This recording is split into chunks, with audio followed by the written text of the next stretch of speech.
Bonjour, je suis Pierre-Alexandre Gruman Bonjour, je suis Quentin Bellu. et nous allons vous présenter notre analyseur de protocole réseau dans le cadre du projet de programmation de lieu de réseau en L3 d'informatique à Sorbonne Université. Alors la problématique que nous avions, c'était d'avoir en entrée un fichier de trame Ethernet codé en hexadécimal avec des offsets au début de chaque ligne et ensuite ressortir un fichier avec la liste des entêtes de chaque trame correctement indentée et détaillée comme le fait par exemple Wireshark que nous avons étudié en cours. La solution que nous avons adoptée est codée en C++ parce que nous étions familiarisés avec C que nous avons pas mal étudié ces 2 dernières années, et parce que C++ est, est un langage de programmation orienté objet, et cela nous permettait de créer des classes pour chaque protocole, et ça nous a paru plutôt efficace comme solution. Également, la librairie de C++ est plus riche que la librairie de C. Nous avons utilisé 2 éditeurs de texte différents. Personnellement, j'ai utilisé Atom sur macOS et Quentin sur Windows a utilisé Visual Studio. Nous avons partagé nos avancées du code sur GitHub en direct. Voici la structure de notre projet. Sur la droite, vous voyez l'arborescence de notre projet avec toutes les classes. Nous avons une classe statique fonction math, une classe virtuelle data et une classe par protocole prise en charge, excepté le protocole HTTP qui n'est pas encore pris en charge par notre analyseur par un manque de temps. Et nous avons également les classes tram et tramlist que nous allons vous présenter plus tard. La question que nous nous sommes posée pour créer notre solution est tout simplement par où commencer. Il faut effectuer la lecture du fichier en entrée, construire les trames et sortir et afficher les résultats. Alors tout d'abord, pour lire ce fichier en entrée, nous avons créé une classe statique qui est la classe fonction math. Donc comme cette classe est une classe statique, eh bien on ne crée pas d'objet dans la fonction math. On se sert seulement des méthodes qu'il y a à l'intérieur. Et parmi ces méthodes, il y a getByteFile et getByteLine qui sont des fonctions qui nous permettent d'obtenir des chaînes de caractères pour faciliter la lecture des trames Ethernet. On a aussi des fonctions de conversion, comme la fonction hexadécimal to décimal, euh, et aussi des conversions d'adresse IP et de MAC pour lire correctement ces adresses. Et nous avons aussi des fonctions qui permettent d'obtenir le nom des protocoles en fonction du code en hexadécimal. La classe fonction math contient également les fonctions getByteLine et getByteFile, qui sont des fonctions qui lisent le fichier avec un pointeur d'entier offset. GetByteLine lit une ligne du fichier et la compare avec l'offset. Si l'offset correspond bien, elle renvoie la ligne sans espace et modifie l'offset. Sinon, si l'offset vaut 0, il s'agit d'une nouvelle trame et renvoie la ligne avec un espace. Sinon, elle renvoie une chaîne vide. GetByteFile appelle successivement GetByteLine pour obtenir tout le fichier complet. Une fois que l'on obtient ces chaînes de caractères grâce aux fonctions getByteLine et getByteFile, on peut construire nos trames. Alors la première classe que nous avons faite pour faciliter la construction des trames est une classe virtuelle qui est la classe data.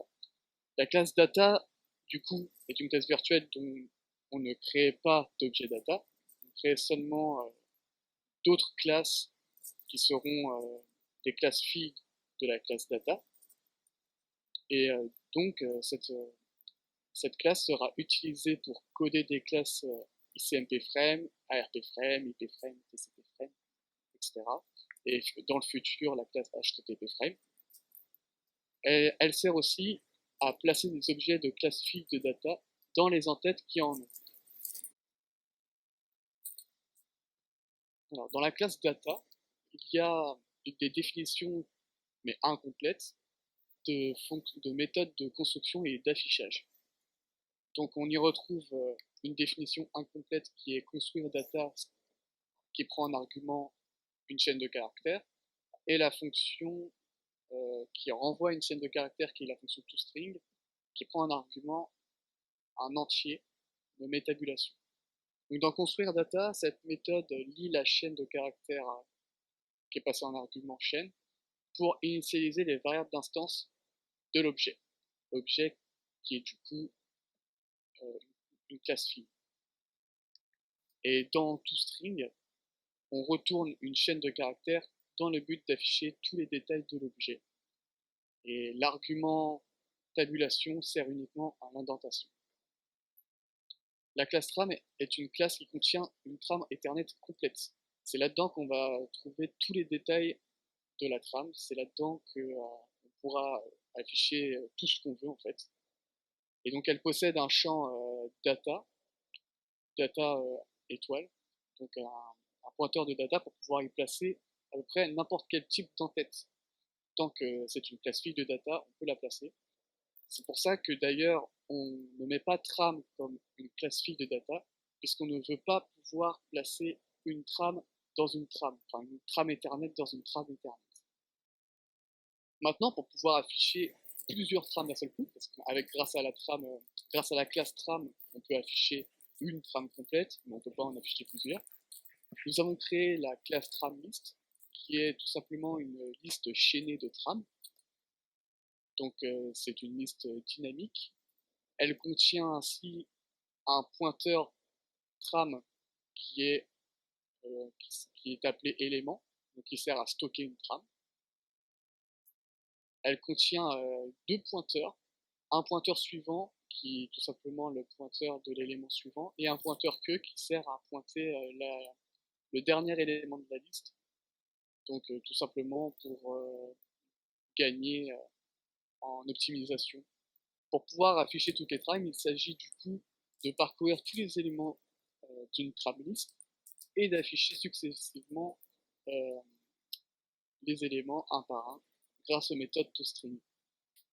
Avec ceci, on peut écrire une méthode plus générale qui retourne l'entièreté de la liste et ainsi stocker le résultat final dans un fichier grâce à la méthode écrire à liste qui prend en argument une chaîne de caractères qui sera tout simplement le nom du fichier.